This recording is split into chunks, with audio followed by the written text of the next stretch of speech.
ఈ రోజుల్లో ఎందరో ఆడపిల్లలు ప్రేమ పేరుతో మోసపోయి ఇటు తల్లిదండ్రులకు కాకుండా అటు ప్రపంచాన్ని ఎదిరించి ప్రపంచంలో బ్రతకలేక తనువు చాలిస్తున్న ఎందరో అభాగ్యులు ఎందరో యువతులు ఉన్నారు.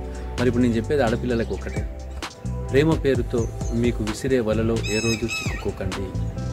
మీరు పుట్టినప్పుడు ఇరుగు పొరుగు వాళ్ళనే సూటిపోటి మాటలు, అయ్యో ఆడపిల్ల పుట్టిందా అని చిన్న చూపు తక్కువ చేసి మాట్లాడిన మాటల దగ్గర నుంచి మిమ్మల్ని పెంచి పెద్ద చేసి మీ కొరకు సర్వం దారపోసి రక్త మాంసాలను కూడా మీ కొరకు వెచ్చించి మిమ్మల్ని పెంచి పెద్ద చేసిన తల్లిదండ్రుల ప్రేమ గురించి ఒకసారి ఆలోచించండి.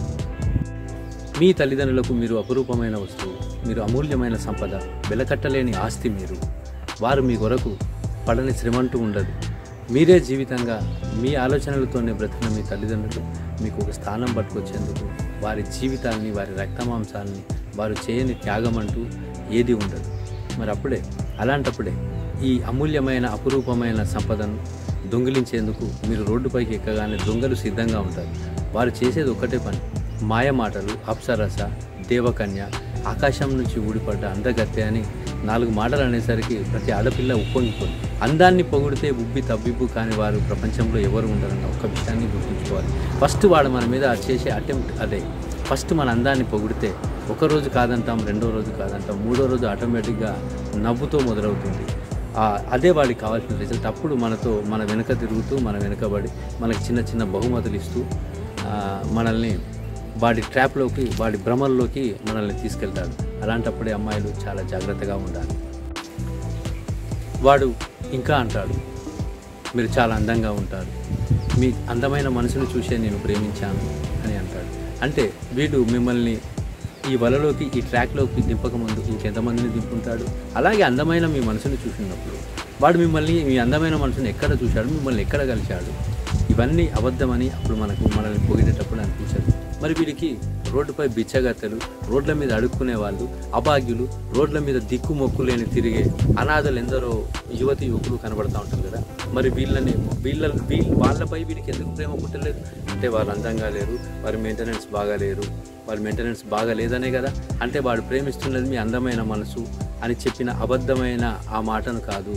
వాడు ప్రేమిస్తుంది మీ రూపాన్ని, మీ శరీరాన్ని కావాలని దానికి వాడు ప్రేమ అనే ఆయింట్మెంట్, బలమైన ఆయింట్మెంట్ పూశాడన్నది ఒక్క విషయాన్ని ప్రతి ఆడపిల్ల గుర్తుంచుకోవాలి. ఎందుకంటే మనల్ని కని పెద్ద చేసిన తండ్రి కానీ, మన తోబుట్టు, మన అన్న, మన తమ్ముడు కానీ ఏ రోజు కూడా మన అందాన్ని పొగడరు, మనల్ని పొగడరు. అప్సరస, ఆకాశం నుంచి దిగి వచ్చిన దేవత అని ఏ రోజు మనల్ని అనరు. ఎందుకంటే వాళ్ళకు అలాంటి అవసరం ఏం లేదు. వాళ్ళు నీ కోసం త్యాగాలు చేయటం, నీకేం కావాలో అది తెచ్చిపెట్టడం, నీ రేపటి భవిష్యత్తును అందంగా తీర్చిదిద్దటం మాత్రమే వాళ్ళ పని. ఇలాంటి అబద్ధపు మాయ మాటలు మన ఇంట్లో వాళ్ళు ఎప్పుడు మాట్లాడరు. అలా రోడ్డు పక్కన తిరిగి ఆవారగాడు మాట్లాడితే వాడు మనకు ఒక హీరోలాగా, ఒక ప్రేమికుడిలాగా కనిపిస్తాడు. ఇంట్లో వీడికి ఒక అక్కో చెల్లో ఉంటుంది. వీడి అక్కో చెల్లెకో ఇంకెవడో వచ్చి మాత్రం ఇలాంటి అందమైన అబద్ధాలు చెప్పి ప్రేమ ట్రాక్లోకి దింపి దాన్ని ప్రేమించకూడదు.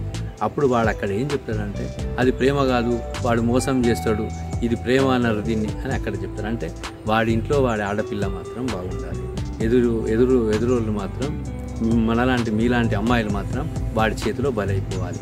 బాగా ఆలోచించి విజ్ఞతతో చక్కటి నిర్ణయాలు తీసుకొని తల్లిదండ్రులకు, కుటుంబానికి మచ్చ తెచ్చే పనులు ఏ రోజు మీరు చేయకూడదు.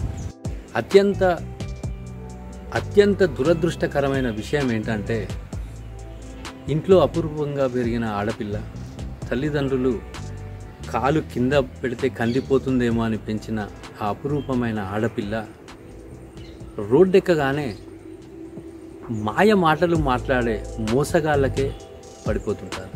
ఇదే నాకు అసలు అర్థం కాని విషయం.